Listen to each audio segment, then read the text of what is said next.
Hello, family. My name is Betty. I'm a grateful person in recovery. I'm a divine spiritual being living a temporary human experience. I got this awesome email from someone who works at a substance use disorder treatment center and asked if I would be willing to share more of my recovery journey. So typically, I make videos about my spiritual awakening, my near-death-like experience, and I talk about my transformation into recovery. But my recovery story is definitely its own story. And I get opportunities to share it often in the 12-step fellowship that I belong to. But I'm making a special video just for this woman who works at this treatment center because it was an awesome request. And it is a pretty inspirational story, if I do say so myself. So we'll start at the beginning. I was born on a snowy Wednesday evening. Oh, okay, we won't go that deep. We don't have time for all that. But I will just say that I was raised in a chaotic, dysfunctional family.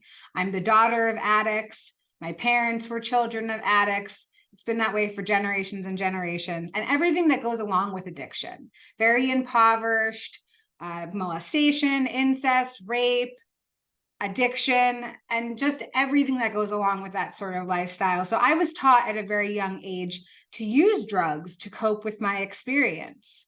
I don't mean like somebody shot me up with drugs and said, here, you do this. I mean, I watched the people in my life, and I watched them that whenever they had a feeling, it didn't matter if it was joy and elation or depression and sadness, whenever they had a feeling, they would smoke something or drink something or take a pill, and their mood would change. And so I made all these mental notes, and I thought, I want my mood to change. And so as soon as I was able to, I started doing that. And my addiction became chaotic immediately. There was never a moment where it was just calm and cool and collected. I went from 0 to 100 immediately. I watched my parents and their dis-ease of addiction progress over the course of their life. In 2007, my parents were really at the end of the road. The lights were turned off, the gas was turned off, the phone was turned off. They were about to be evicted for the millionth time. We were always getting evicted, stealing groceries, stealing electricity. That was all very normal for me growing up. So in 2007, my parents made a decision that enough was enough. They were sick and tired of being sick and tired. They needed to end their suffering and stop using drugs. And they did that by committing suicide with one another. I was 23 when that happened, and my sister was 18. We found them. They left these really short notes. They were actually written on the kitchen to-do list. And yeah, they didn't explain much, but they didn't really have to, because somehow I knew exactly what they were going through. The physical pain of withdrawal on top of all of the emotional and mental pain that goes along with being an addict and being very poor. And so in that moment of my parents' suicide, drugs became my parent. They became my guiding star. They spoke to me in this very loud way, and they said, I'll never leave you. I'll never abandon you. It's me and you together forever. And so that's what happened. Drugs came before every relationship, every job, every apartment, every pet, every family relationship. Nothing was more important than getting high and medicating myself. And so I just continued to live my life that way. And I caused so much destruction in my life. They say hurt people, and healed people, heal people. Well, I was most certainly hurt, and I was hurting anybody that came into my path. I had felt like a victim my whole life. And with my parents' death, I decided that I would no longer be a victim, that now I would be the perpetrator. I would be the abuser in people's storylines, because I didn't know that there was any other role to play. I thought that it was just victim and victimizer, and that was it. I didn't even realize that I could play other roles. So I went around causing lots and lots of harm and getting people strung out on drugs. If I met a man and he wanted to be with me, he needed to use drugs with me. And in 2017, I was dating a man, and he ended up dying of a cocaine overdose. His heart exploded. And he didn't even like using drugs. He just really liked me. And so his death took me into a spiral of guilt and shame. And I made this deal with myself that I would do this insane amount of drugs. And if I didn't die, I would go get help. And I woke up and I checked myself into a detox. And this wasn't the first detox I had been in. I had been in many detoxes in my life, never with the intention of actually getting and staying clean, just with the intention of resting and recalibrating so that I would be able to get high again. So I was in this detox and they brought in the message of Narcotics Anonymous with H&I, which stands for hospitals and institutions. So this woman came in just out of the kindness of her heart. She wasn't paid to be there. She wasn't affiliated with the hospital. And she told us her story of recovery. And she looked like she was glowing. She was sparkling. And I thought, damn, am I still tripping from all the drugs I took? Why does this lady look like a fluorescent light bulb? But I listened to what she said. And she had over 25 years in recovery.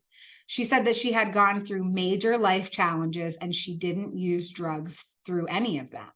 She talked about death and disease and challenges with children and divorce, and she didn't use drugs. And I thought, this woman is lying. There's no way that anybody could go through a major life event and not use drugs. I thought she might as well have been reading Harry Potter. This was a beautiful work of fiction. There's no way that it's true. But there was something about her, and I wanted to learn more about what she was talking about. And so I asked her where she was going to be the day that I was getting out of the detox, and she gave me a meeting to go and meet her. So that's when I entered the rooms of 12-step fellowship. And I didn't really understand what it was all about. Everything felt super awkward. I had never tried to interact with people without being drunk or high first. And so I walked into these rooms and people loved me. They loved me non-transactionally. They didn't want anything from me. They didn't want drugs. They didn't want sex. They didn't want money. I could not understand why somebody would want to have anything to do with me unless I was giving them something. And so the whole concept of unconditional love was kind of coming into my awareness, but I didn't feel worthy of any kind of love, let alone universal love. So I kept medicating myself. So even though I was inside the rooms of Narcotics Anonymous, I was still taking a pill a day, one pill a day. And I was rationalizing and justifying. And I was saying, well, it's not 30 pills and it's not heroin. So I'm clean. I'm cleaner than I was. That counts, doesn't it? It doesn't, by the way. It doesn't count. It does not count. So I picked up a 30-day key tag because we celebrate different lengths of clean time with key tags. And, you know, I was so excited for this recovery milestone. Some of the woman who had invited me in through that H&I, through coming into the detox, she gave me this beautiful card. And it said, life begins outside your comfort zone. Congrats on your 30 days. And I went out to celebrate that night. And I stayed out celebrating for 2 years after I got that key tag for that recovery milestone that I didn't actually deserve because I was high the whole time. And in those last 2 years of my active addiction, my life evaporated. There was no semblance of sanity. There was no semblance of, I could not even recognize who I was or what had happened to my life. So I was a dumpster for drugs. I would use any and everything. But the end narrative of my active addiction was that I was a homeless meth head prostitute strung out on heroin. That's where drugs took me. And it was not always that way. There was a point in my addiction where I could hold a job. I could pay my bills. I had relationships with other people. But in the end, it was isolation, dereliction, depravity, depression. It was, yeah, I can still feel the feeling of what it was like. It feels like every cell in my body is covered in concrete and static when I think about it. I was so desperate. I really was. And I didn't know that there was any way to stop using without dying. And I just kept using never with the intention of actually trying to kill myself, but it was a form of soft suicide. I thought, well, if I die this time, then whatever. And I didn't have any respect for my life. So I ended up overdosing in March of 2019, and I had this very spiritually transformative experience in my overdose. The best way that I can describe it is like a near-death experience. I had this white light moment. I got so high that I met God.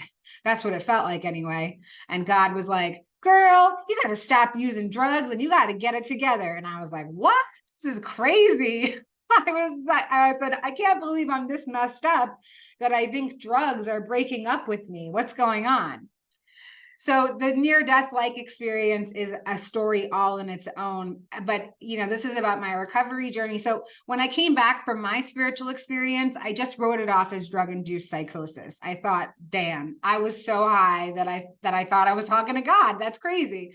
I'll never be that messed up again. And then my world started to shrink. And my path became so narrow that it seemed like recovery was my only option. So, for instance, all of these divine signs and synchronicities were taking place in my life. Like all of my drug dealers, all simultaneously decided to change their lives and stop selling drugs. I'm talking about men that did not know each other. I'd call up one dealer. I'd be like, hey, man, what's good? He'd be like, listen, I found Jesus. I want to be a good father. I'm out of the game. I'm like, okay, weird, click. Call up the next guy. Same story, but they did not know each other. And it was just totally bizarre. And so I found myself on a train and I was so sick and broken and confused and tired. And this man appeared across from me and he was wearing a Narcotics Anonymous necklace. And I heard a voice in my head and it said, that's your path, follow him to a meeting. And that was on June 1st, 2019. And I've been clean ever since. And I went to a few more meetings over the next couple of days because that's one of the suggestions. They say to make 90 meetings in 90 days and to give yourself a break. And I think that is a suggestion because it takes 90 days to build a new habit. So I just listened to what they said because I really didn't know what else to do. So the next day I walked into this women's meeting and I was messed up. I mean, like I looked crazy when I came into recovery. Actually, I'm going to share a couple of pictures of what I looked like in active addiction. Here's one picture of me. This is after a pit bull bit my eye because I was so drunk and messing with it. And this was, I think, in 2016. And then in the end of my active addiction in 2019, this is what I looked like. So my addiction really took me through the ringer. And when I walked into this women's meeting, this was the person that walked in. I was super skinny. My skin was gray. My eyes were dead. I was missing most of my teeth. Thank you, recovery, for allowing me to buy some teeth in my life today. And I had really gone through it. I had picked these huge holes in my face and all over my arms and my skin because when I would get high, I was completely convinced that bugs lived inside of me. And so I would pick myself open, cut myself with razor blades, burn myself with torches, trying to get the bugs out of me. And again, my addiction was not always like that, but in the end, that's where it took me. And so I walk into this women's meeting and this woman sees me walk in and she can tell that I've been through the ringer. And she grabs me and she hugs me so tight. And she whispers in my ear and she says, you are deserving of all the love in the universe. And I believed her. I don't know why. I melted into her. I rested my head on her big boobies for as long as she would let me. I cried into her. And this was a deep moment of surrender for me. I knew that I had to do something different. And I guess it was going to be Narcotics Anonymous. So the next day I went to another meeting, again, 90 meetings in 90 days. And so I went into this big, huge meeting. There was probably 80 people in there. And it really felt like every person was speaking directly to me. I mean, they didn't even know that I was there, but it felt like every share was a message from my higher power to my ears so that I could receive it. And while I was in that space, I had a thought. I don't know how to be a person. Nobody ever taught me how to be a person and not use. Nobody ever taught me how to feel my feelings. I don't even know how to wake up and brush my one good tooth without being high first. How am I ever going to do this? The whole idea of it was just so overwhelming to me. And so as I had that thought, I heard a voice and it told me to turn my head to the right. And sitting 2 seats away from me was the program director of a long-term rehab in Brooklyn, New York, where I live. I just had a thought that I didn't know how to be a person. And then I happened to be sitting right next to a woman whose life's purpose, passion, and profession is teaching women how to be women again after the use of drugs and alcohol. And so I knew that it was another divine sign, and I had to pay attention, and I had to talk to her after the meeting and beg her to help me. But I did not know how to do that. How do you ask a stranger for help? Now, I could ask a stranger for drugs, no problem. Okay. I don't have any shame when it comes to that. I can ask a stranger for money, panhandling on the street, no problem, no shame when it comes to that. But to actually ask someone to help me enter the next chapter of my life, it was so terrifying. And so all throughout the meeting, I'm getting my courage up, and I can see this version of myself in my mind's eye, and she's doing jumping jacks and she's punching the air, and she's like, come on, we can do this. We're going to live a new life. Let's go. And so the meeting ends and I'm all pumped up and I'm jazzed and I'm ready. And I walk over to where the woman is and she's gone. She left the meeting early. I felt so defeated. And so with my head hanging, I walked to the bus to go home, and I was ready to give up. And when I walked onto the bus, that woman was sitting right there. She left the meeting early and was somehow on the exact same bus as me, not at the bus stop in front of the meeting, because that's where I was. And it looked like she had been waiting there for me her whole life. And I ran up to her totally manic. And I was like, oh my God, I think that you're an angel. You're sent to earth. You're here for me. I want to talk to you in there. But of course I couldn't talk to you in there because you're here and this is so divine and I can't believe it. And I think that you're supposed to help me. Can you help me? Will you help me? Please, please, please, please, please. And she said, yeah, we can help you. Come by tomorrow. We have a bed. And that sentence changed my whole life without my permission. I really did not want to do recovery. I was so scared of the unknown. And so I went to that program the very next day with just the clothes on my back. I did not have anything to take. My most prized possession was a $200 vibrator. I didn't have a lot going for me. I literally thought about taking it. I was like, would they let me have this in there? I ended up leaving it behind, and I started my spiritual journey, and I entered this long-term facility, and I met the 25 other women that I would be on my journey with. And despite what some people might think, being inpatient with 25 other women is not sexy pajama parties and pillow fights. Okay, it is serious strife. It was hardcore. I still don't know how I accomplished it. So the program was 9 to 12 months, and I ended up staying there for 17 months. My initial reaction to entering long-term treatment was, while I gave 22 years of my life to drugs, I can give a year to recovery. And by the time that I made it to a year, I realized that there was still more things that I wanted to accomplish. And I wanted to be someplace safe, like an institution where I could be held accountable to accomplish those things. So while I was in treatment, they let me go to school. I became a peer advocate. I actually have a job in the recovery field today, which is a wild sentence to say. In active addiction, I was a prostitute. And not only would I prostitute myself, but I would manipulate other women, get them strung out on drugs, and prostitute them to make money for my own addiction. And today I have this amazing opportunity to make a universal amends. And today I assist women on their healing journeys. And that's more than I ever could have thought for myself. And thanks to Narcotics Anonymous and working the 12 steps in my life, I can say that sentence to you and not fall apart. There's no bondage from my past in my present today. And I'm so grateful for that.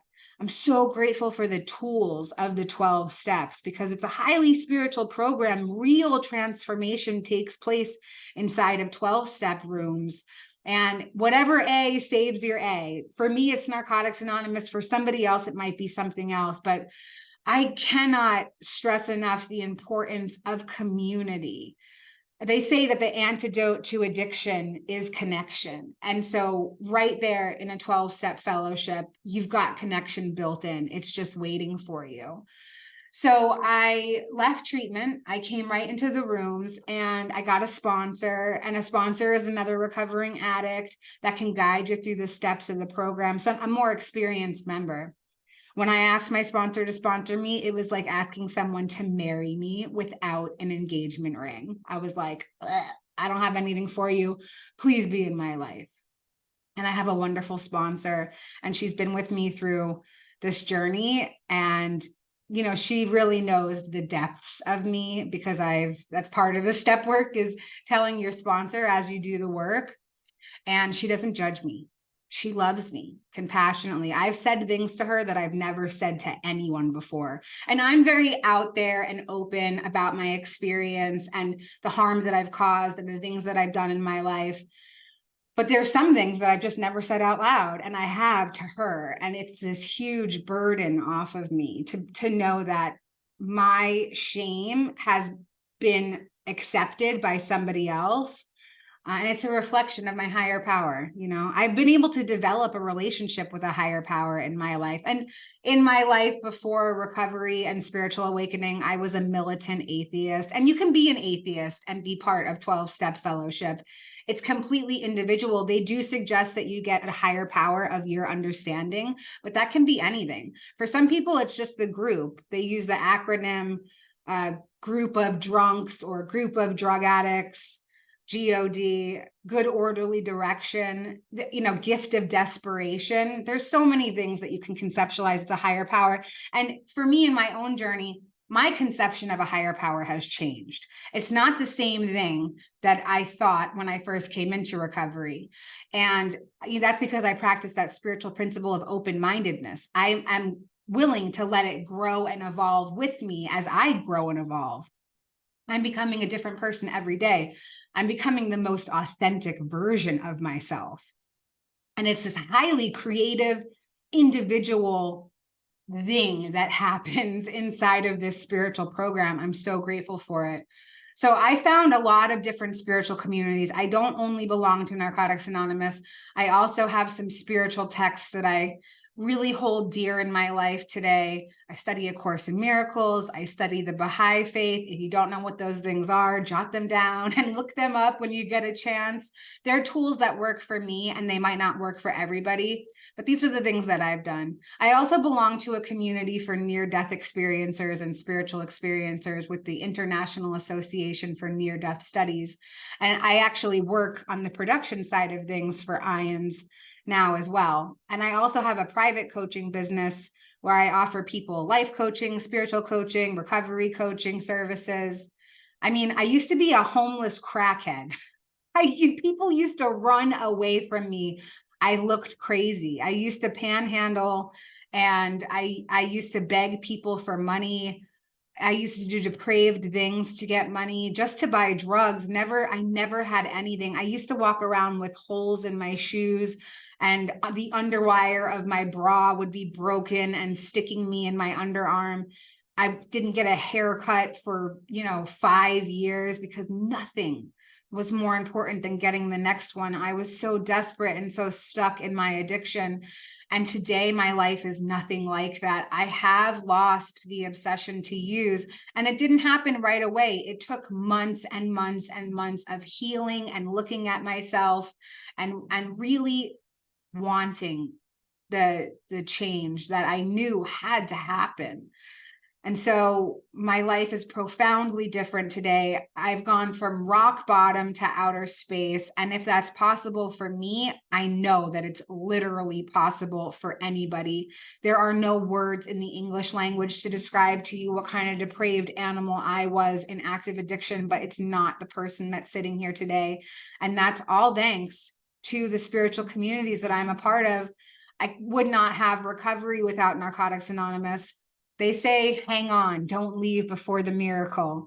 And I used to get so mad when people would say that to me. I didn't even know how to spell the word miracle. Miracles don't happen to people like me, but my life is a miracle today. And if you haven't experienced a miracle of your own, just watching this right now is a miracle. The fact that you're in treatment right now is a miracle. But if it doesn't feel like a miracle for you yet, you can borrow one of my miracles until you experience your own, because it's coming. Trust me. And I just want to show you guys one more time who I was before and who I am now. If this person right here has the ability to transform and change, any living conscious being has the same ability. I am no more special than anyone else. We are all infinitely special, and we all have the power and potential to live a life worth living. I have created a life for myself today with the help of my community and my higher power that I will not risk losing. I had to find something that I loved more than I loved using drugs. And I never thought that that would ever happen, because I loved using drugs. And I have found those things today. And for me, it's connection and community and being of service. Being of service is a better high than any chemical I've ever taken, and I've taken them all. So I just want to thank you so much for staying present and for letting me share a piece of myself with you guys. My information is in the liner notes of this YouTube. So please feel free to email me and reach out for support. I would love to be a resource broker for you and help you find a community that works for you. And I'll leave it there. Thanks so much. Be wavy.